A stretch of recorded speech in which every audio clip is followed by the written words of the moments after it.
Iya. Mungkin saya mulai aja dulu ya, sambil nunggu yang lain masuk. Bismillahirrahmanirrahim. Assalamualaikum warahmatullahi wabarakatuh. Selamat jumpa lagi di mata kuliah utilitas 2 ya. Lanjutan dari UTS ya. Sekarang materi baru menuju UAS ya. Sekarang pertemuan ke-8 ya. Itu ya dari kemarin UTS. Nah, yang kita bahas sekarang itu adalah mekanikal untuk bangunan gedung ya, yaitu fokusnya di transportasi vertikal ya. Ada yang tahu transportasi vertikal apa? Lift, Pak. Lift ya. Jadi ada eskalator, ada elevator ya.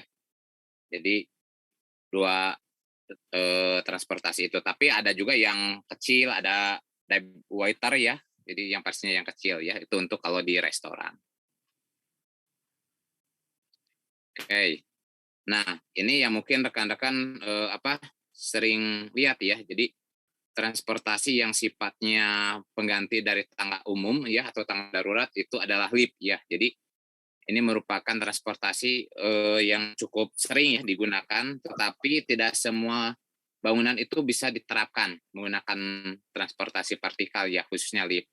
Kenapa? Karena satu, sesuai dengan Permen ya, Peraturan Menteri di dalam bangunan gedung, kalau penggunaan untuk transportasi vertikal itu kalau bangunannya itu udah 3 lantai ke atas gitu ya.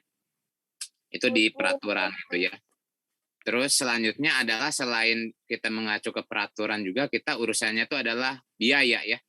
Biaya terus instalasi juga itu dia kategori tidak murah kalau sifatnya lift gitu ya. Mau dia elevator ataupun dia eskalator. Sehingga menjadi transportasi yang cukup sesuai dengan kebutuhannya ya. Jadi tidak semua bisa menggunakan si lift ya atau transportasi vertikal gitu ya. Nah ini mungkin secara gambaran ya untuk transportasi secara vertikal dan secara horizontal. Mungkin di dalam transportasi bangunan itu yang mungkin ada yang sifatnya dibagi dua ya, ada yang manual dan mekanis ya, atau menggunakan sistem mesin. Mungkin yang manual rekan-rekan sudah tahu ya, ada tangga, ada rem ya, gitu ya. Terus yang tangga ini sifatnya bisa umum, ada tangga darurat ya, gitu ya. Kalau rem itu untuk yang kaum difabel atau disabilitas ya. Nah, sedangkan kalau untuk di mekanis ya, ini mungkin di bangunan ini ada namanya eskalator, ada konveyor, ya, lift atau elevator ya. Nah, mungkin ada yang tahu konveyor yang kayak gimana? Nggak tahu, Pak. Nggak tahu. Nah, jadi konveyor itu dia mirip versinya kayak eskalator, tapi versinya datar ya. Mungkin kalau anak ke bandara ada nanti yang sifatnya eh, datar tapi maju ya silipnya gitu. Kan kalau eskalator dia naik ya kayak tangga gitu, tangga berjalan. Tapi kalau konveyor dia emang enggak, dia datar ya, tapi muter. Nah, itu adanya di bandara ya. Jadi kalau Anda pernah ke bandara gitu ya, ngambil koper tas gitu ya. Nah, yang kalau dia melalui kabin, tapi ya kalau nggak melalui kabin nggak melalui konveyor ya. Nah, terus selanjutnya adalah lift. Nah, ini ada lift penumpang, ada lift barang. Nah, ini mungkin rekan-rekan juga nanti di dalam desain harus perhatikan. Kenapa harus diperhatikan? Satu, untuk urusan keamanan dan kebersihan. Jadi harus dipisahkan penumpang dan barang. Kenapa? Karena mungkin barang bawa yang unsurnya cair, terus bau atau wangi atau apapun itu ya. Nah, kalau penumpang kan sifatnya adalah pribadi ya, bawa barang sendiri terus atau bawa yang pribadi kalau nanti ada bersentuhan sama barang nanti bisa nempel kotorannya atau apa ya. Nah, ini mungkin rekan-rekan yang harus diperhatikan ya. Nah, untuk transportasi vertikal ya, ini biasanya metode transportasi yang digunakan adalah lebih ke arah benda atau manusia ya, yang sering kita gunakan ya. Nah, ini mungkin dari berbagai macam tipe transportasi vertikal, mungkin rekan-rekan tadi yang saya sampaikan ada tangga, ada lift ya, ada travorator ya, eskalator ya gitu. Nah, mungkin travorator tahu?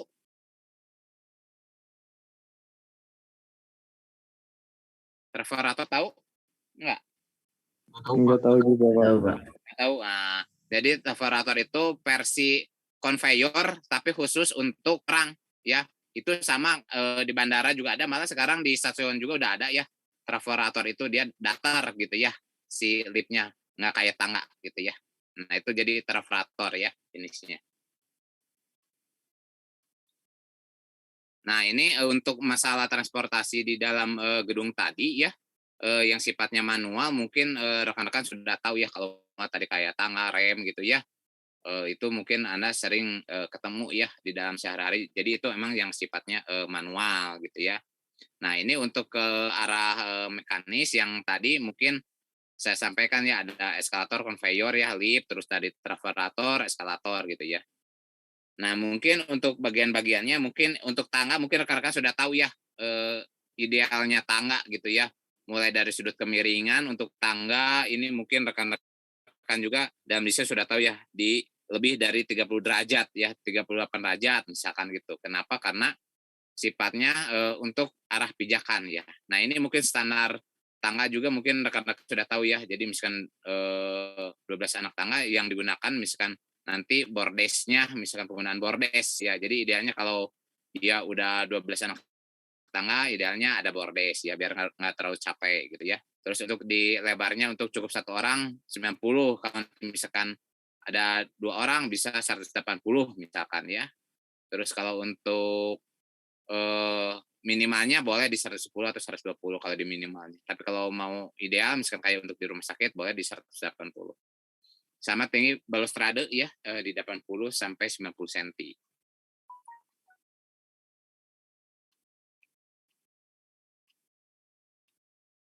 Nah, mungkin ini rekan-rekan sudah tahu ya untuk tangga gitu ya.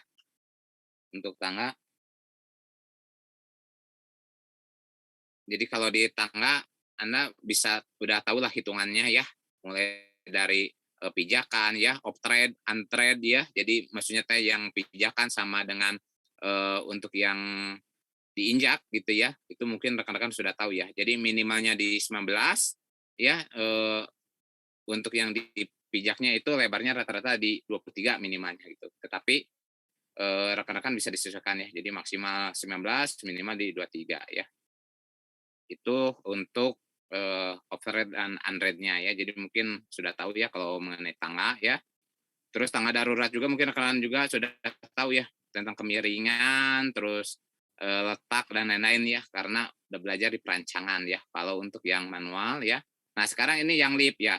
Nah ini yang lift yang mungkin rekan-rekan harus tahu ya di transportasi vertikal khususnya. Kenapa? Karena lift ini merupakan kategori transportasi yang sangat penting kalau dia bangunan-bangunannya udah tinggi ya, kayak mall, kayak mixed building, high-rise building, ya bangunan-bangunan publik ya yang 3 lantai ke atas itu wajib ya. Nah mungkin yang harus Anda perhatikan ini adalah kira-kira jenis liftnya kayak gimana gitu ya, yang harus rekan-rekan ketahui. Terus secara garis besarnya kayak gimana. Kalau secara detail komponen itu nantilah ya aplikator atau dari si pabrik ya yang mendetailkan ya.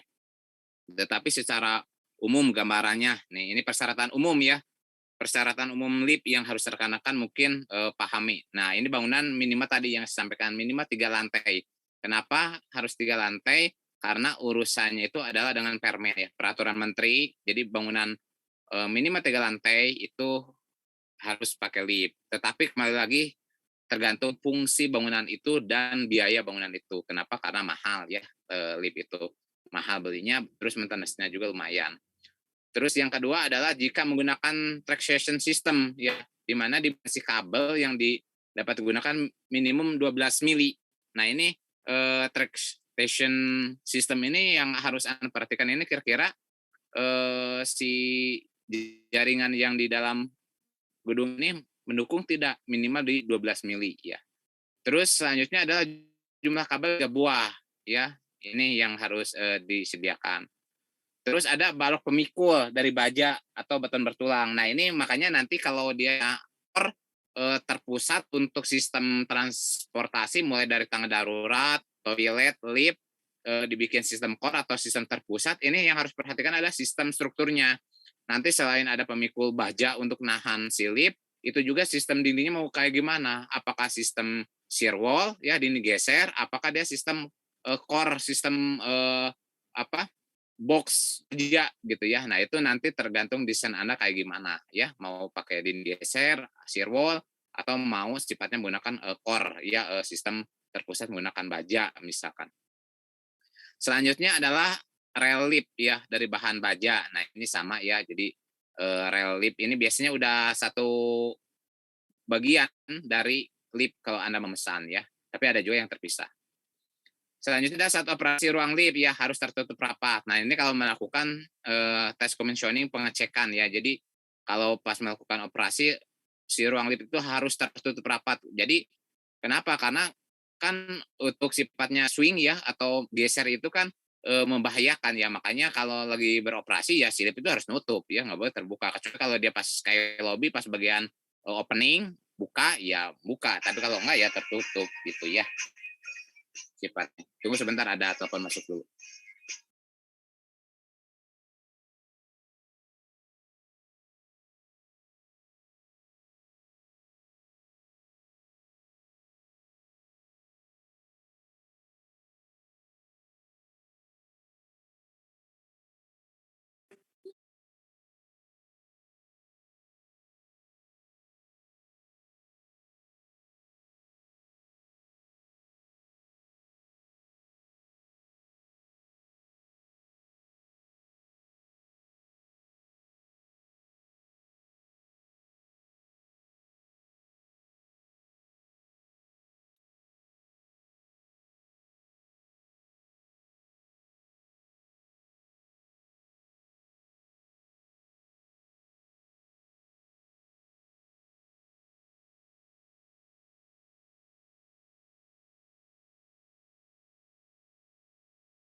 Aduh, maaf, kepotong barusan ada yang proyek Borobudur itu nanya. Oke ya, jadi, untuk yang operasional ya, jadi untuk operasional itu kayak rel gitu ya.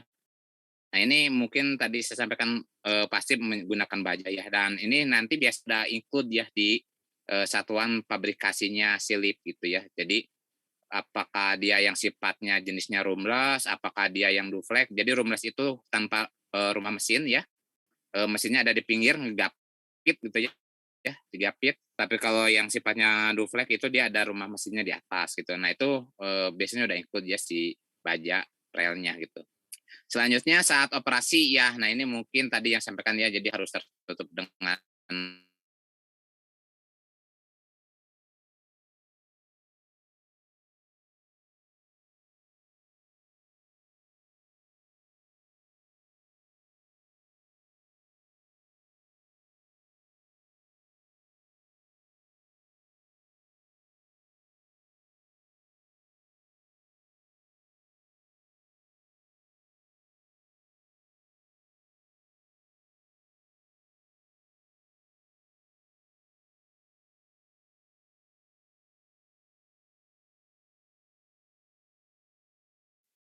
kalau nanti pas opening-an itu tepinya maksimal itu 4 senti ya. Jadi itu, udah terstandar ya, supaya smooth ya kalau ngebukanya. Terus selanjutnya adalah tiap lift harus memiliki motor penggerak dan panel kontrol. Nah ini udah pasti, ini udah include juga ya di dalam, kalau rekan-rekan membeli lift, di project ya, jadi udah termasuk ya.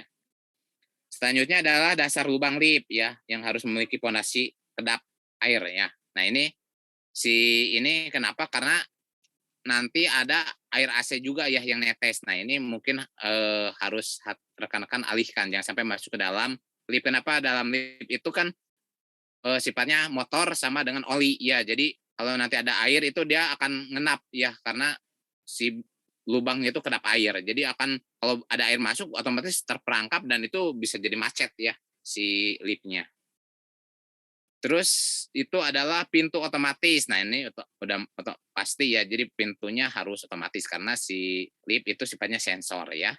Terus panel kontrol yang jelas pada kabin. Nah ini kenapa? Karena kalau nanti macet, gak jalan atau tiba-tiba terhenti di tengah-tengah, nah ini, si panel kontrol ini berfungsi adalah untuk melakukan panggilan. Panggilan apa? Yaitu memanggil petugas ya kalau tiba-tiba ada masalah. Nah, selanjutnya adalah elevator ya, barang tidak diperkenankan menjadi satuan dengan tangga darurat. Nah, ini nggak boleh. Kenapa? Karena bahaya, orang terperangkap di dalam lift ya. Bayangkan lift itu kan, plat ya, kalau nanti ada kebakaran bisa kayak di-open ya, di dalamnya itu nggak boleh. Makanya harus pakai tangga darurat ya, tidak boleh jadi, eee, apa, digabungkan jadi tangga darurat sebagai transportasi. Jadi kalau tangga darurat ya tangga darurat, kalau lift wajib mati kalau dalam keadaan darurat. Selanjutnya adalah elevator ya, berdiri sendiri ya. Jadi dia tidak menjadi satu kesatuan atau sebagai tabung lip ya, menerus ke dalam bangunan nggak boleh karena dia ada rumahnya ya yang di atas ya. Terakhir, ruang mesin lip ya yang memiliki ketinggian 2,1 ya. Nah ini, dia kenapa 2,1 yaitu standar ya tinggi pintu, kenapa orang bisa masuk bisa memasang AC ya biar mesin lipnya tetap dingin ya. Nah selanjutnya adalah tahan terhadap petir ya, air dan api. Nah, ini makanya ada sistem proteksi kebakaran dan sistem penangkal petirnya. Nah, selanjutnya adalah elevator atau lift ya. Ini mungkin untuk masalah fungsi juga ya, itu dibagi menjadi 4 ya. Mungkin rekan-rekan sudah tahu, ada lift penumpang atau passenger elevator ya, ini digunakan untuk mengangkut manusia ya atau orang. Terus ada lift barang atau freight elevator, ini digunakan untuk mengangkut barang ya. Terus ada lift uang atau makanan yang saya bilang tadi double waiter, ini biasanya bentuknya kecil ya, cuman bentuk box, cuman mengirim makanan dari lantai satu ke lantai 2. Jadi orang nggak bisa masuk, cuman makanan saja yang masuk ya. Atau sampel-sampel gitu ya, sampel-sampel, obat atau apa gitu kalau di rumah sakit, kalau di bank itu uang misalkan ya. Terus selanjutnya ada lift pemadam kebakaran yang biasanya difungsikan sekaligus sebagai lift barang. Nah ini kalau tadi, kalau dia barang masih oke, tapi orang nggak boleh ya. Nah, untuk menentukan kriteria dan perancangan ini yang harus rekan-rekan perhatikan adalah yang pertama ada tipe dan fungsi dari bangunan. Tadi bangunan itu fungsinya apa? Kalau bangunan publik wajib ya, kenapa? Karena bisa capek ya pakai tangga ya. Makanya fungsi itu harus tahu dulu. Kenapa? Kalau fungsi yang sederhana nggak perlu pakai lift ya. Selanjutnya adalah banyaknya lantai. Nah, ini wajib tadi yang saya bilang minimal 3 lantai. Tetapi kembali lagi ke fungsi bangunan. Bangunan itu untuk apa? Terus selanjutnya adalah luas tiap lantai. Nah, kira-kira luas tiap lantai itu berapa?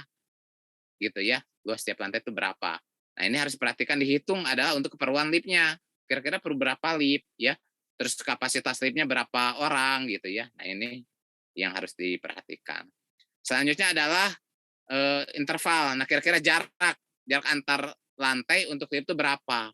Misalkan tadi 4 meter gitu ya, atau misalkan 3,5 meter, misalkan. Nah, itu harus diperhatikan nanti urusannya dengan sky lobby atau pembukaan pintu atau openingnya si lift. Selanjutnya adalah tentang penggerakan ya di dalam elevator. Nah, ini dibagi ada 2, ada sistem gearless ya. Jadi sistem gearless ini adalah mesin yang ditumpukan untuk sistem lift yang bersifat perkantoran ya, hotel, apartemen, rumah sakit ya, ini jenisnya ya.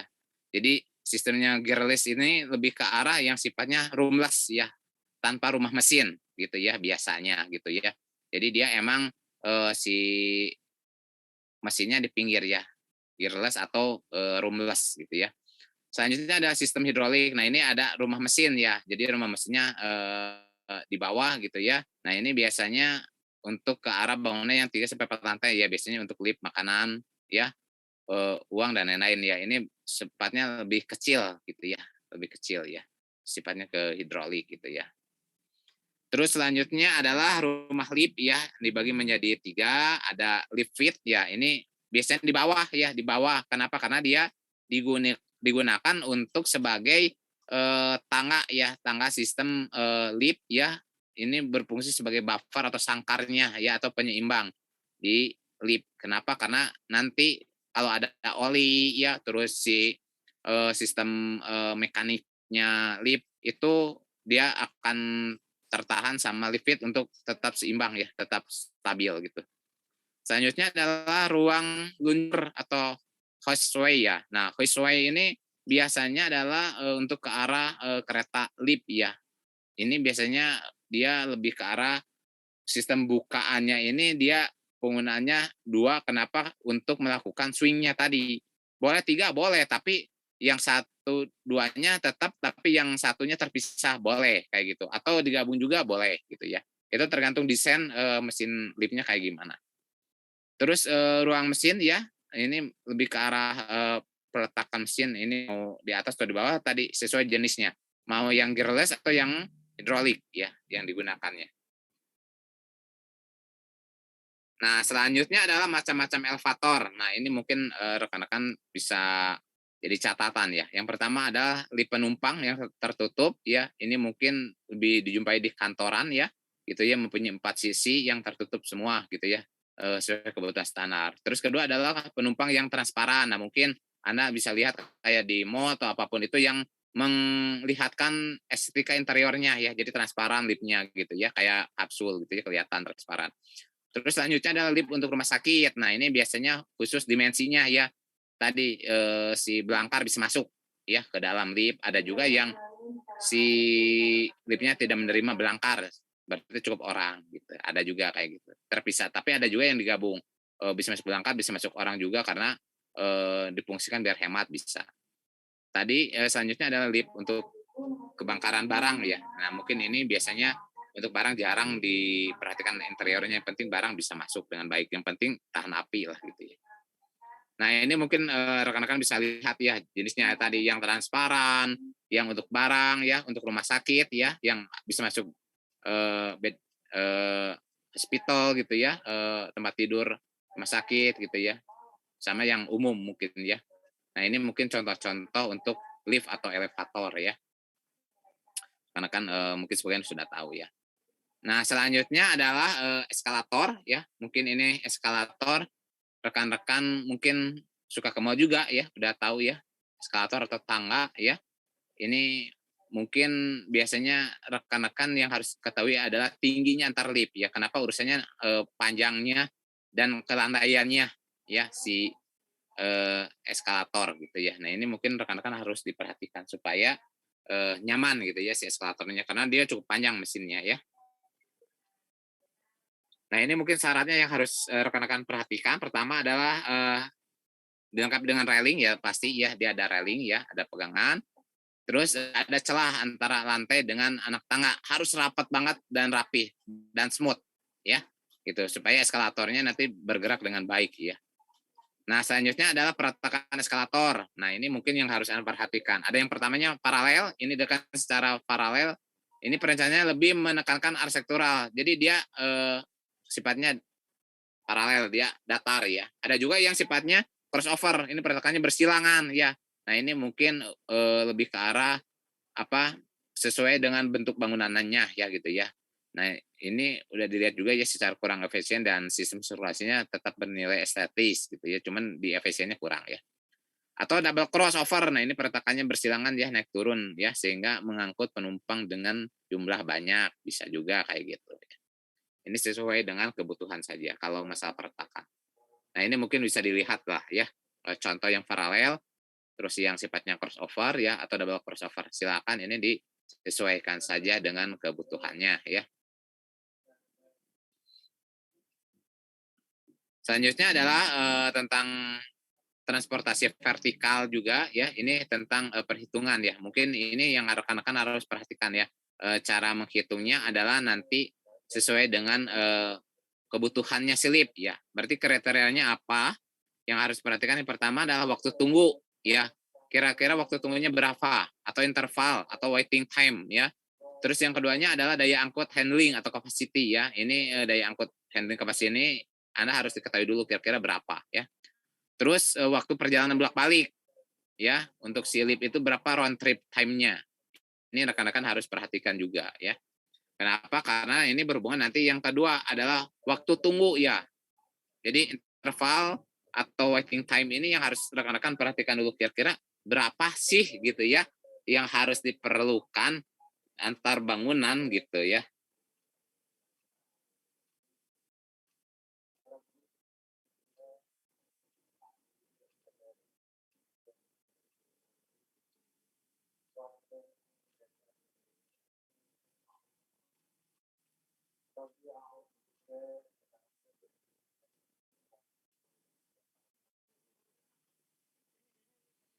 Jadi ini berhubungan dengan waiting time ini ada standarnya ya.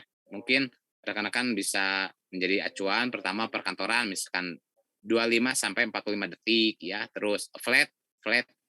Ada yang tahu flat itu apa? Bangunan apa? Ada yang tahu flat itu bangunan apa?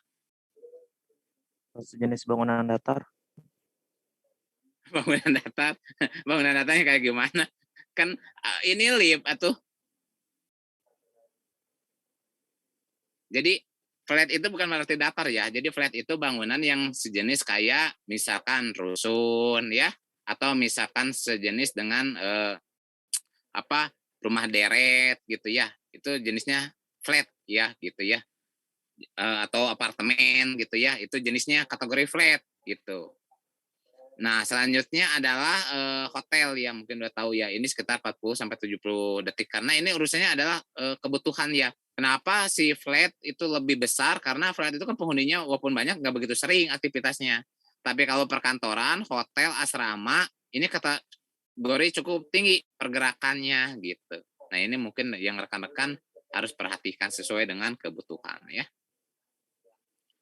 Nah, selanjutnya adalah daya angkut. Nah, ini mungkin daya angkut rekan-rekan juga harus perhatikan daya angkut kira-kira berapa sih daya angkut? Misalkan diasumsikan itu adalah misalkan ya 5 menit ya di jam-jam sibuk ya atau rush hour ya. Jadi rush hour ini misalkan rekan-rekan memperkirakan rush hour-nya itu satu lift itu adalah 5 menit misalkan rush hour-nya misalkan. Nah, tinggal dikalikan saja gitu ya. Tadi misalkan si orangnya berapa, misalkan anggaplah 75 kilo per orang misalkan ya, terus intervalnya berapa ya, terus kira-kira nanti si rush hour-nya atau jam sibuknya berapa gitu. Tinggal dimasukkan ke dalam rumusnya ya. Nah, ini selanjutnya adalah waktu bolak-balik. Nah, ini round trip. Nah, ini yang penting adalah kenapa orang kan nunggu ya. Nah, ini yang harus rekan-rekan perhatikan ini round trip-nya itu atau bolak-baliknya itu kayak gimana gitu ya, jarak tempuhnya gitu ya. Nah, ini mungkin rekan-rekan yang harus perhatikan adalah yang pertama adalah misalkan masuk lift lantai dasar 1,5 menit ya. Nah, ini per detiknya ini misalkan ya, pintu lift menutup kembali 2 detik misalkan ya. Pintu lift membuka di setiap lantai misalkan 1 sampai 2 detik misalkan. Terus meninggalkan lift ya, keluar misalkan ya 1 zona sebanyak misalkan 1 lantai misalkan ya. Nah, ini tinggal dimasukkan nanti ketahuan oh misalkan 1,5 menit per detik gitu ya. Terus pintu lift ya menutup kembali misalkan 2 detik misalkan. Terus perjalanan bolak-baliknya 1 zona misalkan itu adalah 2 dikurangi N1 misalkan per bolak-baliknya misalkan ya. Nah, terus pintu membuka di lantai dasarnya misalkan 2 detik. Nah, ini tinggal dimasukkan pertemuannya kira-kira berapa gitu ya. Si pertemuannya nanti itu ada contohnya ya di belakang. Terus nah untuk beban puncak, nah ini beban puncak ini kategori cukup ramai ya. Nah ini cukup ramai yang tadi ya perkantoran misalkan dikalikan 4% ya untuk beban puncaknya. Terus flat itu 3% ya untuk beban puncaknya. Terus hotel misalkan 5% untuk beban puncaknya. Nah sedangkan untuk penaksiran penghuni gedungnya ini adalah misalkan tadi perkantoran misalkan 4 meter persegi per orang ya, flat misalkan 3 meter persegi per orang. Nah, ini adalah kapasitas hunian ya. Kalau tadi adalah kapasitas persentase dalam gedungnya ya. Nah, ini bercerita efisiensi di bangunan ya. Jadi kira-kira efisiensi di dalam bangunan ini berapa efisiensinya sih penggunaan lift itu gitu ya. Nah, untuk efisiensi lantai ya ini berdasarkan luasan penghuni ini untuk proyek perkantoran ini kalau 10 lantai itu mempunyai efisiensinya 85% ya. Kalau 20 lantai itu lantai 1 sampai 10 itu 80 ya. Lantai 11 sampai 20 itu 85 ya. Kenapa? Karena urusannya adalah dengan tadi round type ya. Jadi bolak-balik gitu ya yang dihitungnya. Terus 30 lantai ini ada 1 sampai 10 75 ya. 11 sampai 20 75 ya. 21 sampai 30 85. Otomatis semakin tinggi akan semakin tinggi efektivitasnya. Kenapa? Karena efisiensi atau efektivitasnya itu sangat berperan dengan baik gitu ya.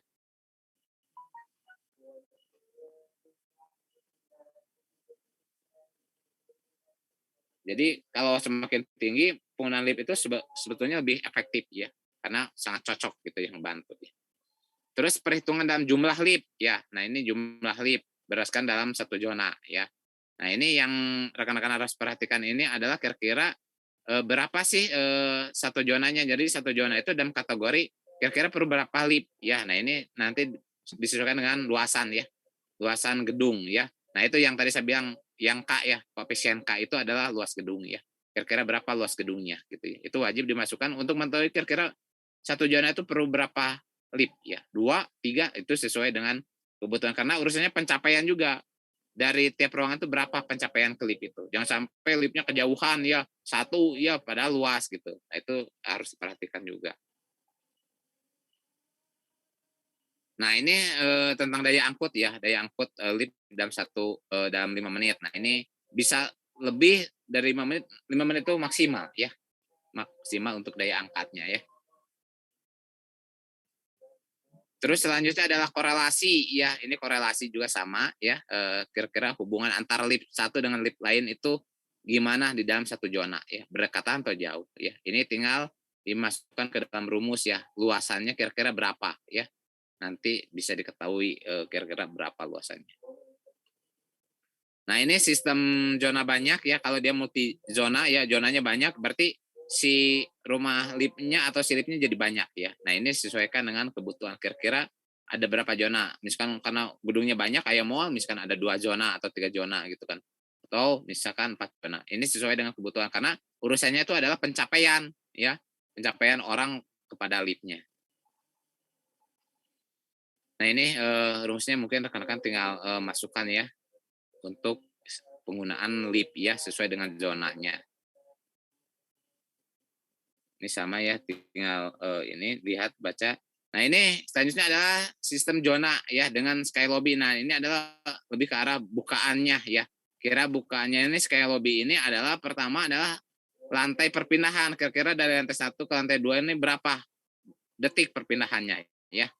Terus kedua ada tempat berkumpulnya ya sementara gitu ya. Nah ini kenapa harus ada, makanya ada lobby ya, ada istilahnya sky lobby, ada lobby. Kenapa menunggu gitu ya si orang ketika lift itu belum naik ya, mesti di bawah gitu ya. Nah ini yang harus diperhatikan, makanya ada lobby ya, lobby lift gitu ya. Selanjutnya adalah karena ada lift-lift lokal yang melayani zona-zona, maka diperlukan mesin ruang lift ya yang di atas. Nah kalau ada yang sifatnya bantuan lift, misalkan liftnya ada lift barang dilibatkan, berarti harus ada rumah lift di atasnya. Nah ini mungkin contoh ya, contoh perhitungan lift ya. Ini mungkin rekan-rekan bisa membaca ya. Untuk masalah perhitungannya. Sama contoh-contohnya ya.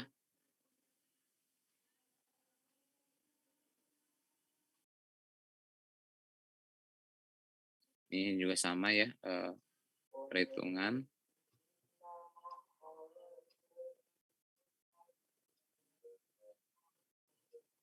Ini adalah perhitungan yang tadi saya sampaikan materi di awal, tadi tentang bolak-balik ya, round type, terus sky lobby, terus zona ya, gitu ya. Ini mungkin rekan-rekan bisa baca di sini ya, tentang memasukkan rumusnya ya.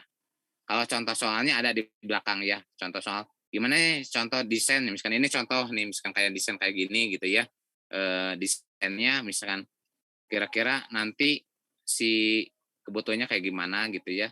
Nah ini udah ada sama contohnya ya.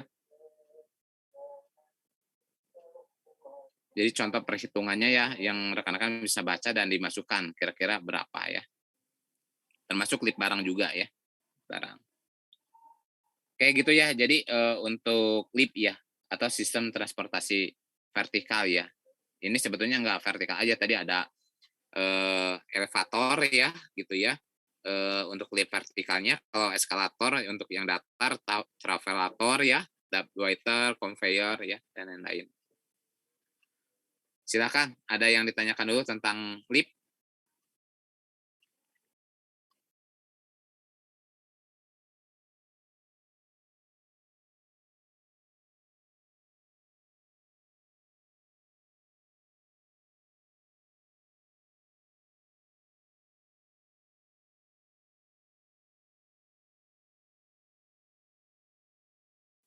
Silakan, ada yang ditanyakan dulu?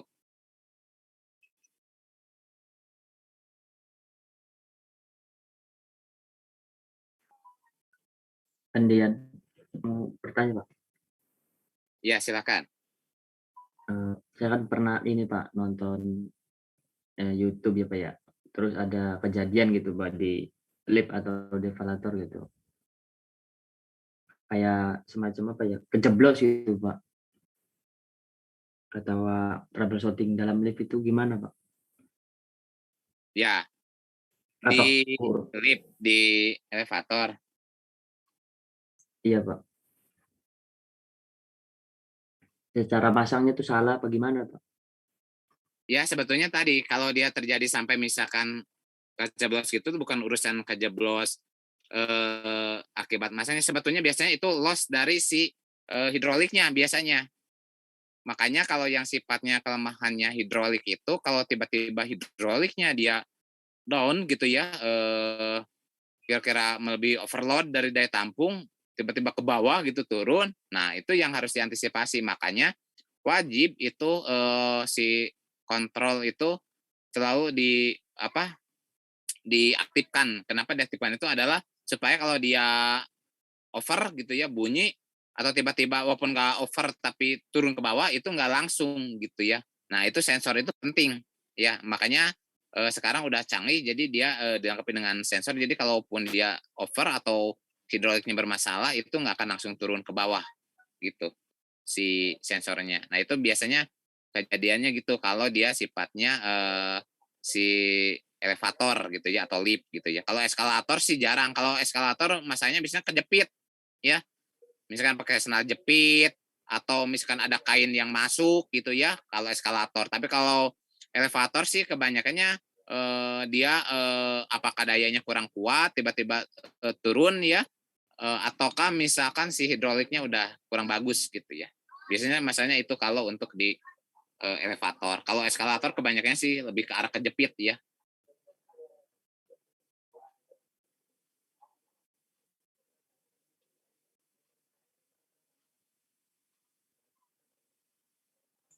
Berarti Pak ada skala perbaikannya Pak ya?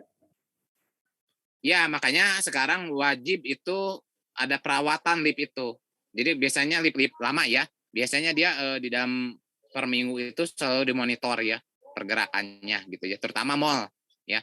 Mall, rumah sakit itu rata-rata selalu termonitor dengan baik ya. Kenapa? Karena aktif kan orangnya gitu. Ya Pak, terima kasih Pak. Itu mungkin lebih diperhatikan untuk ke arah perawatan sisanya. Kalau yang baru jarang sih ya. Yang lama-lama biasanya yang kasus kayak gitu mah.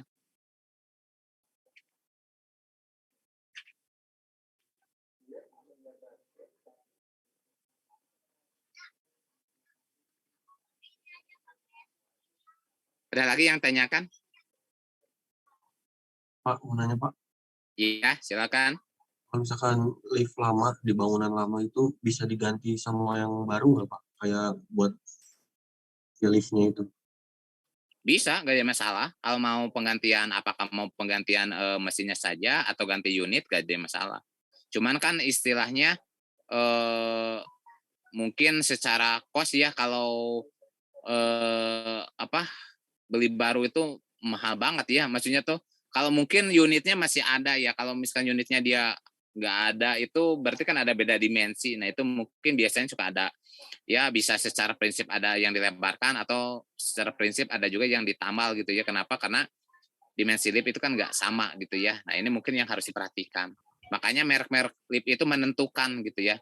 Jadi saya kasih tahu ke rekan-rekan kalau mendesain lip itu jangan memakai lip yang abal-abal atau mereknya tidak ya kurang bagus lah ya.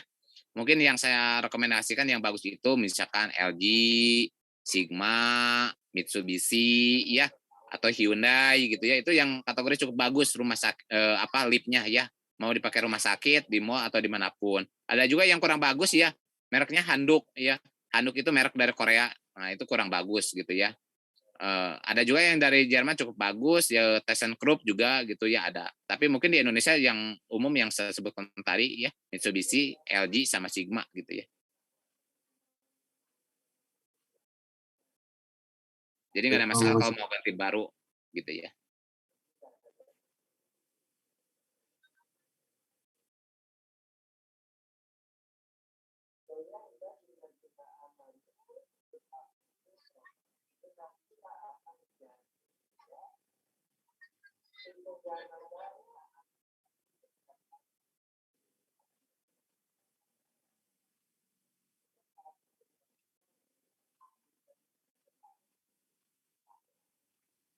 Ada lagi yang tanyakan?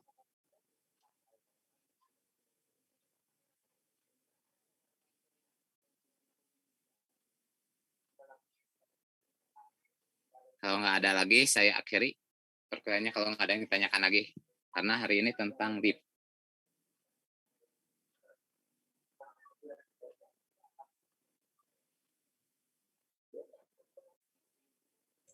Cukup, cukup kayaknya Pak. Silakan.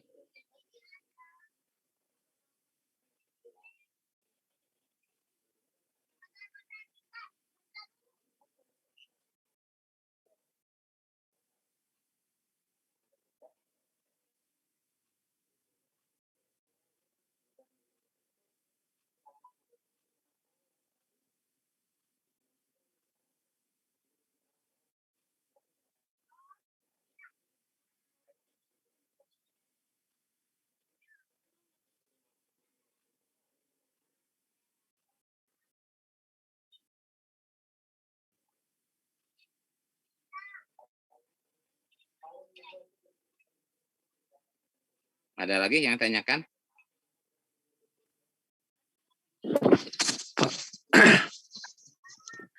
Kalau untuk ukuran dudukan sama rumah lift itu minimal berapa ya?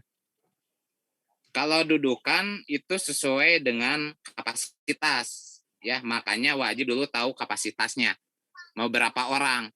Misalkan 15. Kenapa? Karena urusan besar dan dimensi itu tiap merek beda-beda gitu ya. Kayak Mitsubishi gitu ya, sama dengan Hyundai gitu. Untuk ukuran misalkan kapasitas paling kecil itu kan rata-rata 4 orang ya kalau untuk orang, tapi rata-rata 4 orang juga suka dipakai buat barang. Itu kan rata-rata di 2 meter ya sampai 2,5 meter gitu ya. Terus misalkan lebarnya ada yang 2 meter, ada yang misalkan 2,8 gitu ya. Ada yang kotak, ada yang dia persegi panjang. Nah itu makanya wajib rekan-rekan kalau mendesain lift itu minta ke suppliernya gitu. Jadi jangan kita menyontek gitu mengambil. Kenapa? Karena tiap merek beda gitu ya. Khawatirnya nanti rumah liftnya yang bermasalah pas di setting nggak cukup ya. Nah itu yang harus rekan-rekan harus tahu dulu gitu kira-kira mau berapa orang ini kapasitasnya gitu. Misalkan 8 orang misalkan dengan asumsi misalkan 120 kilo gitu misalkan ya. Nah itu dilihat di tabelnya. Nanti keluar semua detail itu ya. Ukuran, dimensi, sky lobby semua itu udah ada ya. Opening dan lain-lain itu udah ada di tabelnya, tabel liftnya. Tinggal nanti dipilih mau yang jenisnya itu roomless, yang rumahnya di pinggir, rumah mesinnya, atau yang di atas, yang sifatnya duplek gitu ya. Sama dengan yang tadi, mesin liftnya yang dipasang badannya itu mau yang di bawah, misalkan yang jenisnya hidrolik tadi, atau yang sifatnya tadi, fearless itu, yang dia di atas rumahnya. Itu tergantung kitanya gitu. Jadi kalau dimensi itu sebetulnya lift itu cukup tentatif gitu ya. Cukup tentatif bentuknya karena setiap merek beda gitu, nggak sama gitu. Jadi wajib lah kalau liftnya cukup mengupdate gitu, sering dapat brosur lah gitu supaya kita tahu bentuk liftnya gitu dan apa secara kapasitas, terutama kapasitas sih karena cukup fatal kalau misalkan kita kurang ya gitu. Kenapa? Karena urusannya dudukan gitu ya. Dudukan itu dapatnya dari supplier gitu ya. Jadi nggak bisa kita kira-kira gitu. Oh misalkan segini gitu nggak bisa. Makanya wajib dapat brosur ya, brosur.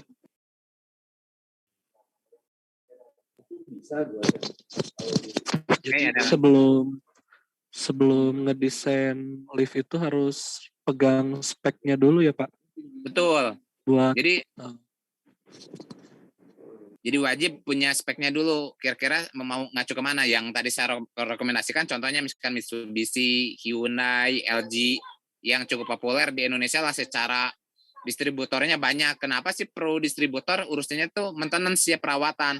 Kenapa kalau sekarang susah distributornya itu kita bisa merugikan si owner ya kalau terjadi macet terutama rumah sakit. Wah kebayang kalau kita pakai produk abal-abal nanti tiba-tiba anggaplah bisa BD elevator gitu ya untuk masukkan si berangkar masuk ke dalam itu ternyata macet, wah itu kebayang kan masa mau digotong-gotong berangkar via tangga ya kan nggak mungkin. Nah makanya penting mendesain itu kita tahu dulu speknya terutama merek wajib ya wajib supaya tidak mempersulit ke owner kasihan gitu.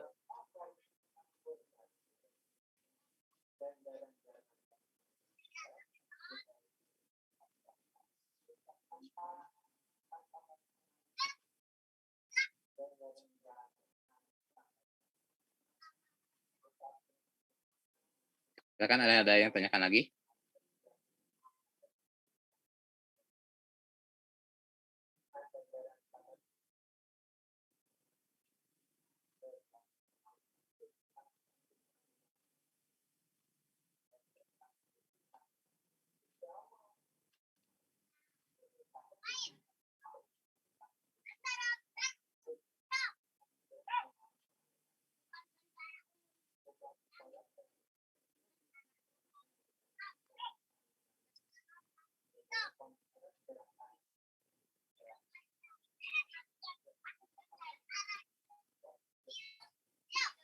Ada lagi yang tanyakan? Saya mau nanya Pak, Ya, silakan. kan saya pernah lihat itu di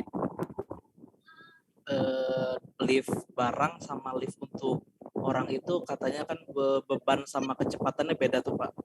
Ya, Kalau kayak gitu, daya listrik yang dipakai juga beda Pak untuk yang orang sama barang.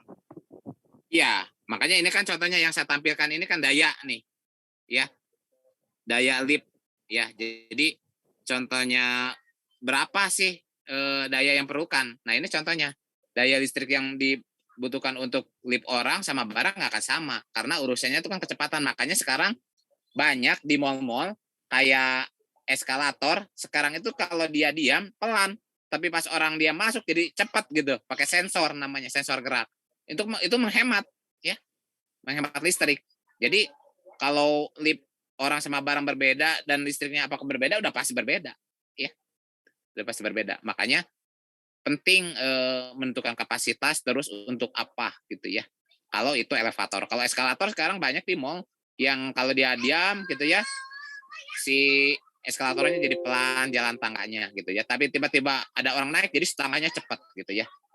Itu pakai sensor gerak gitu ya. Itu salah satu penghematan di desain bangunan arsitektur hijau gitu ya atau green building gitu ya. Terima kasih Pak. Oke, ada lagi yang tanyakan?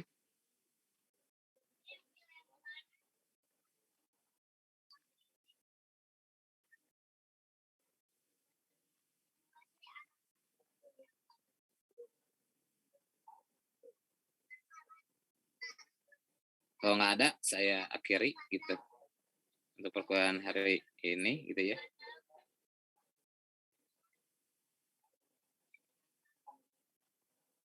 Berarti untuk tugas ya itu apa? Mata kuliah yang lainnya jangan lupa ya untuk selalu dikerjakan ya karena nanti bakal numpuk kalau nggak dikerjakan ya. Nanti bisa apa? Bisa nggak lulus gitu ya. Pak, offline kapan, Pak? Offline kemarin saya dengar sih katanya 2023 awal ya kalau salah ya. Karena sekarang lagi dipersiapkan gedungnya untuk teknik itu ya, kelengkapannya. Gedung perkuliahan sudah ada ya, Bang. Tinggal yang saya lagi ajukan ini adalah laboratorium arsitektur digital sama dengan studio arsitektur perancangan ya. Itu lagi saya nunggu kira-kira bisa dapat kapan ya. Terutama studio perancangan ya gitu. Karena itu studio milik arsitek saja yang bisa pakai. Di luar itu nggak boleh. Kalau arsitektur digital mungkin itu bisa gabung sama sipil ya. Gitu atau mungkin TI juga bisa, teknik industri gitu ya. Tapi kalau sudah arsitektur cuma punya arsitek, makanya saya masih nunggu kira-kira kapan ya. Kalau untuk perkuliahan teori mungkin bisa ya karena kelasnya udah ada gitu. Tapi kalau studio itu yang saya masih nunggu karena saya kemarin itu ngajukan satu studio itu kapasitas 20 ya. Jadi saya ngajukannya 2 kelas berarti 40 kapasitasnya. Mudah-mudahan cepat jadi ya untuk studio arsitekturnya jadi bisa melakukan secara offline perkuliahan gitu ya. Kalau untuk teori mungkin udah ada ya karena nggak terlalu susah juga lah kalau ruangan teori ya bisa tukeran sama dosen lain atau prodi lain gitu ya. Tapi kalau studio itu agak susah Kak bagi arsitek karena ya itu ruangan wajibnya arsitek gitu ya. Ya mudah-mudahan lah bisa cepat ada ya. Kalau untuk offline kemarin udah diinformasikan juga, insya Allah udah berjalan. Nah mungkin nanti untuk semester mudah-mudahan sih kalau jadi itu ganjil itu kita mau ada MBKM ya, ganjil 2023 itu MBKM dengan UNLA ya kalau lancar gitu ya. Universitas Langlang Buana di Bandung gitu ya. Terus nanti saya juga coba sama kampus lain juga jadi bisa belajar gitu. Sama dengan 2023 genap mungkin antara prodi internal ya. Mungkin nanti rekan-rekan bisa ngambil mata kuliahnya di sipil ya, gitu. Beberapa mata kuliah yang kerjasama dengan arsitektur. Sama ada dengan teknik industri juga ada. Gitu. Untuk coba belajar yang sifatnya umum ya, teori-teori umum kayak misalkan manajemen konstruksi, misalkan tentang ekonomi investasi gitu ya, itu bisa belajar di prodi lain, bisa biar nggak jenuh juga gitu ya, biar kayak gimana sih belajar di sipil atau di teknik industri gitu ya. Kecuali kalau yang wajib tentang arsitektur itu pasti di arsitektur ya. Walaupun ada yang rencananya sama kampus lain juga gitu ya, kayak kemarin dengan UNLA kita rencananya permodelan arsitektur kerjasamanya. Nah, nanti mungkin dari kitanya ada arsitektur digital atau ada BIM ya, Building Information Modeling dan lain-lain. Itu nanti sesuai dengan mata kuliahnya. Biar rekan-rekan dapat wawasan juga di kampus lain ya, biar tahu gitu. Pertukaran ya, jadi yang UNLA juga belajar di kita ya, yang teknik industri atau sipil juga belajar di arsitektur. Tapi biasanya kalau arsitek masuk sipil biasanya suka pada pusing ya. Kenapa? Karena itu banyak ngitung banget ya. Kalau yang senang ngitung sih nggak ada masalah. Biasanya sih agak susah ya, karena kalau sipil benar-benar ngitung ya. Tapi nggak apa-apa. Rata-rata kan cuma satu mata kuliah atau dua ya. Untuk nama ilmu saja. Cari suasana lah ya di prodi lain ya, atau kamu kan dia jadi tahu. Maksudnya itu gimana Pak? Dijadwalin atau bebas gitu, umum gitu? Apanya? Kuliah tadi itu apa?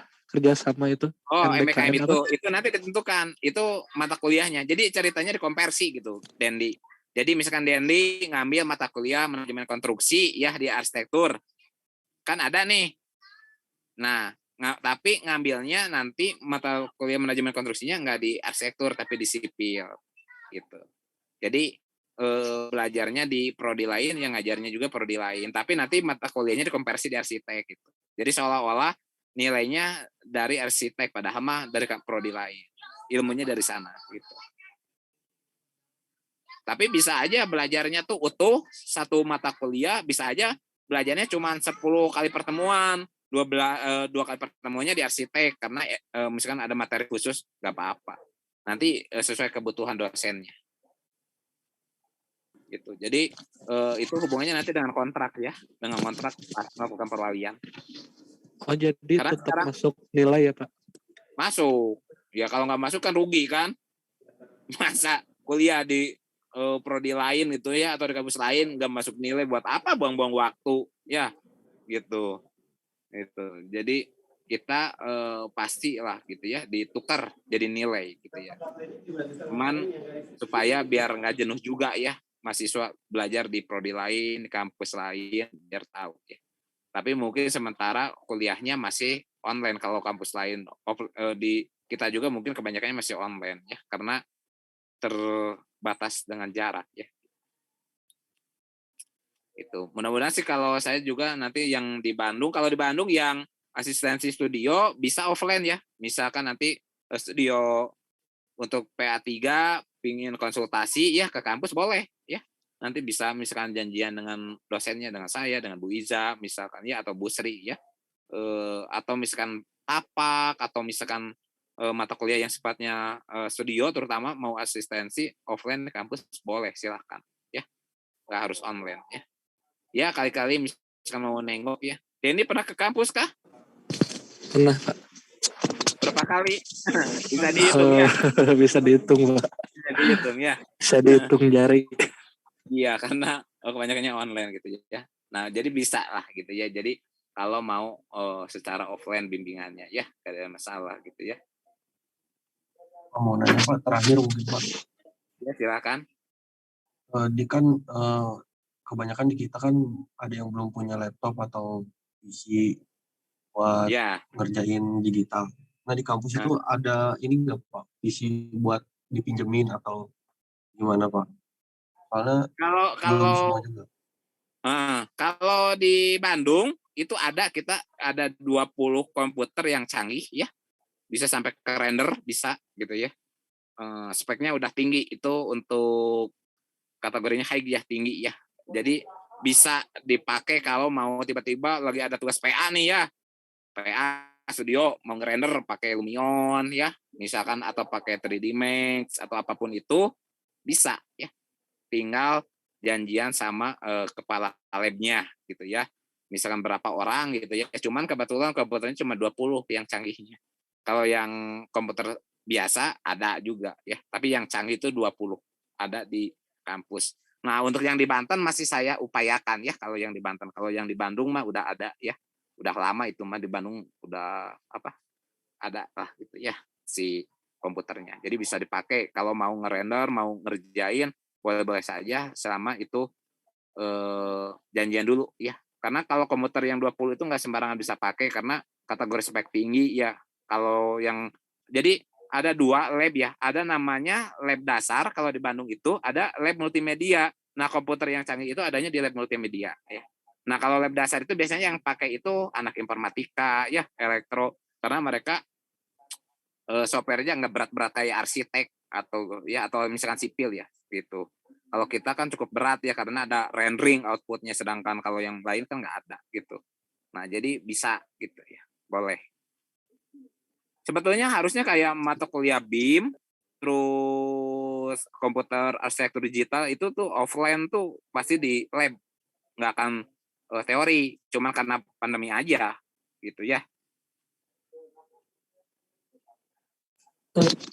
Maaf Pak, karena tadi curhat sekalian aja gitu.